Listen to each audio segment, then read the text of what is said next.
الرجيم.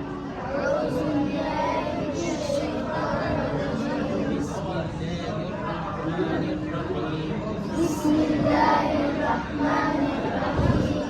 اقرأ باسم ربك الذي خلق. خلق الإنسان من علق. اقرأ وربك الأكرم.